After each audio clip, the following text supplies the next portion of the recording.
ACMi is partnering with the Cyrus Dallin Art Museum to piece together a major project which focuses on one of Arlington's favorite sons, the world-renowned sculptor Cyrus Dallin. For the next few weeks, we will be producing an all histories program, area residents reading first-hand accounts of people who came in contact with this master artist and have a fascinating story to tell. Here's a sample of our project about an unexpected transaction which came Mr. Dallin's way right here in his Arlington Heights studio. Proof that you never know who may be stopping by for a visit. The long-lost dollar has come back to the fold. With silver you can turn your dreams to gold. Oh, we're in the money, we're in the money. We've got a lot of what it takes to get along. We're in the money, the sky is sunny. Oh man, depression, you are through, you done us wrong. Oh, we never see headline about red line today. Cyrus Dallin, the sculptor who created the appeal to the Great Spirit at the Museum of Fine Arts in Boston, was working in his studio one day when a simply dressed woman came in. Mr. Dallin paid little attention to her and went on with his work. Presently, she saw one of his major statues called The Last Arrow and asked how much it would cost.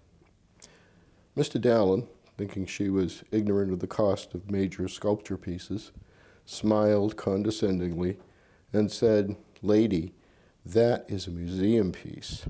You can't afford to own that one." Then, thinking to suggest something within her means, he showed her several small items, which he often sold to casual visitors in his studio. But she again said, "Nevertheless, I'd like to know what that statue would cost." Once again, Mr. Dallin courteously but firmly said, "But madam, that is a museum piece, or a statue that only a city could afford to buy for some public park." And he tried to turn her mind in more humble directions. However, that woman determined to know what that statue could be purchased for. Finally, Mr. Dallin, to humor the whim of a childish woman, said, "Oh, that statue would cost around $15,000.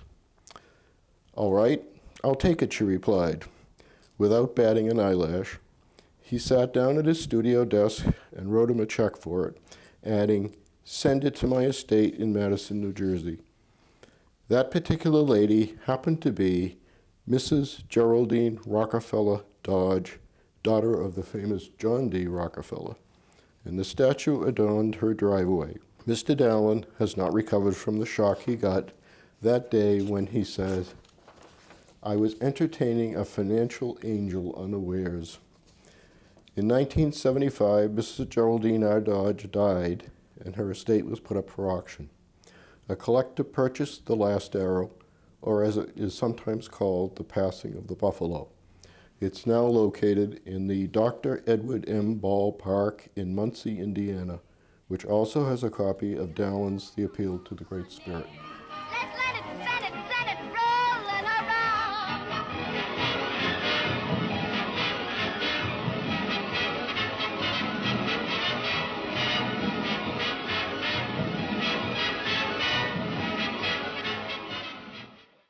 Arlington is so fortunate to have this museum right here in town at 611 Mass Ave.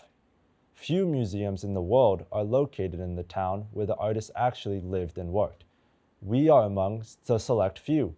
To get more information on this upcoming series or all the events occurring at the museum this summer, just go to the museum's website, dallin.org.